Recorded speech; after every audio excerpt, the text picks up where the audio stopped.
सुप्रभात बच्चों। बच्चों, आपका वर्धमान इंटरनेशनल पब्लिक स्कूल की कक्षा हिंदी में आपका स्वागत है। आज हम part 3 page number 19 page number 19 बहादुर बालिका पढ़ने जा रहे हैं। बच्चों, सबसे पहले हम और आप शब्द ज्ञान पढ़ेंगे, यानी कि शब्दों के उत्तर। प्रशंसा, बड़ाई, तारीफ। चिंता, फिक्र, पशु, जानवर। कूड़ना, चिढ़ना। वट वृक्ष, बरगद का पेड़। तलाश, खोज। बच्चों, ये जो कहानी है बहादुर बालिका, ये एक लड़की की कहानी है। बालिका एक लड़की को कहा गया है जिसकी बहादुरी के बारे में ये कहानी है। आओ अब हम पाठ को पढ़ें। गुजरात के किसी गांव में सियाल नाम की एक लड़की रहती थी। क्या नाम था लड़की का? सियाल। उसके पिताजी एक मजदूर थे।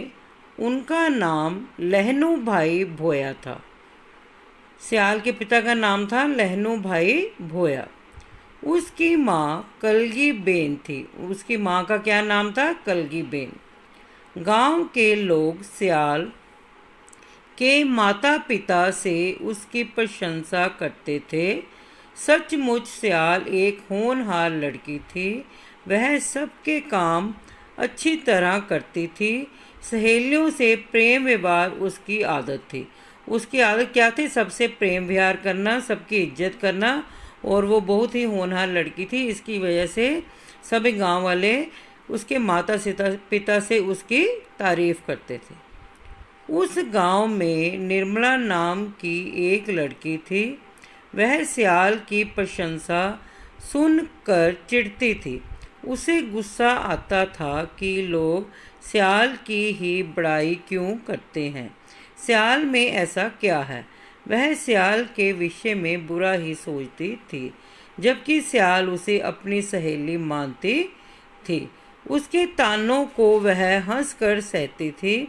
एक दिन निर्मला ने एक सुंदर माला पहन रखी थी। सियाल बोली, निर्मला, तुम्हारी माला बहुत सुंदर है।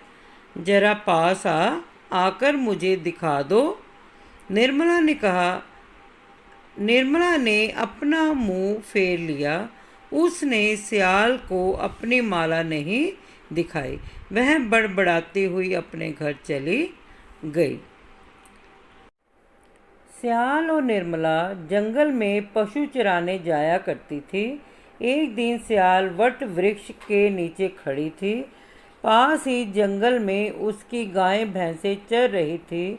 तभी निर्मला भी अपनी गायें भैंसें लेकर वहां आ गई। सियाल निर्मला को देखकर बहुत प्रसन्न हुई। उसने हाथ के इशारे से उसे अपने पास वृक्ष की छाया में बुलाया। निर्मला ने सियाल को देखा तो अपने पशुओं को अलग ले जाने लगी, क्योंकि निर्मला क्या करती थी? सियाल से घृणा करती थी। वो उसको पसंद नहीं करती थी, लेकिन जो सियाल थी वो उसको अपनी सहेली मानती थी, इसलिए वो निर्मला को देखकर बड़ी खुश हुई। लेकिन निर्मला ने क्या किया? अपने पशुओं को दूर ले गई। सियाल ने कहा, निर्मला, अपने जानवरों को इधर ही ले आओ, यहाँ छाया भी है। परंतु निर्मला मुंह बनाती हुई दूसरी ओर अलग चली गई। उधर घास भी हरी भरी और कुछ ऊंची थी। पशुओं ने चरना शुरू कर दिया। निर्मला छांव की तलाश में एक झाड़ी के पास पहुंची। झाड़ी में एक सांप था। क्या था झाड़ी में? सांप। सांप को देखकर निर्मला डर गई। सांप उसके इतना नज़दीक था कि उसने निर्मला की एक टांग दबोच ली। वह उसकी टांग पर रस्सी की तरह लिपट गया और जोर से उसकी टांगों को कसने लगा। निर्मला चिल्लाई, बचाओ बचाओ। निर्मला की चीख सुनकर सियाल दौड़ती हुई वहां आ गई। उसने निर्मला की टांग पर लिपटते हुए सांप को देखा। उसके बिना देर किए हाथ में पकड़ी लाठी सांप के फन पर मारी। वह तिलमिला गया। सियाल बोली, निर्मला घबराना नहीं, मैं आ गई हूँ।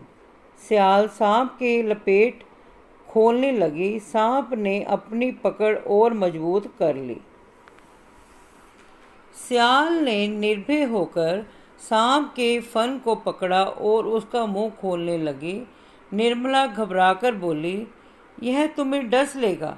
सियाल बोली, मैं इसके जबड़े को लाठी से तोड़ दूंगी, तुम मेरी चिंता मत करो। सियाल ने पूरी ताकत से उसका जबड़ा फाड़ दिया। उसके हाथों से खून बह निकला, लेकिन वह सांप के फन को दबाने में सफल हो गई। सांप की लपेट ढीली पड़ गई। सियाल के कहने पर निर्मला ने अपनी टांग निकाल ली। सियाल के कहने पर निर्मला ने अपनी टांग निकाल ली। किससे निकाल ली? उसके लपेट से, सांप की लपेट से निकाल ली। सियाल ने कहा, निर्मला तुम फौरन यहाँ से भाग जाओ, मैं अभी आती हूँ। निर्मला चली गई। सांप ने सियाल को दबोचने की कोशिश की। इस प्रयत्न में सियाल गिर पड़े। निर्मला ने सोचा, अब सियाल नहीं बचेगी। वह उसकी मदद के लिए लौट आई। तभी उसने देखा सियाल ने लाठी की सहायता से घायल सांप को झाड़ी में फेंक दिया। वह धीमे धीमे रेंगता हुआ चला गया। यह था बहादुर बालिका सियाल का कमाल। एक दूसरे का हाथ पकड़े वे दोनों वहाँ से दौड़ गई। वट वृक्ष के नीचे पहुंचकर रुकी, एक दूसरे के गले मिले। निर्मला की आंखों से आंसू रुक नहीं रहे थे। ये क्या है? एक बहादुर लड़की सियाल की कहानी बताई है, जिसने अपनी सहेली की सहायता करने के लिए अपनी ज़िंदगी को भी दांव पर लगा दिया और बहादुरी के साथ उसने उसका साथ दिया। इसलिए बच्चों, हमें कभी भी किसी से घृणा नहीं करनी चाहिए, सबसे प्यार करना चाहिए। अपने बड़ों की, अपने जो साथ रहते हैं उनको प्यार और इज्जत देनी चाहिए और हमें कभी भी डरना नहीं चाहिए, साथ से बनना चाहिए।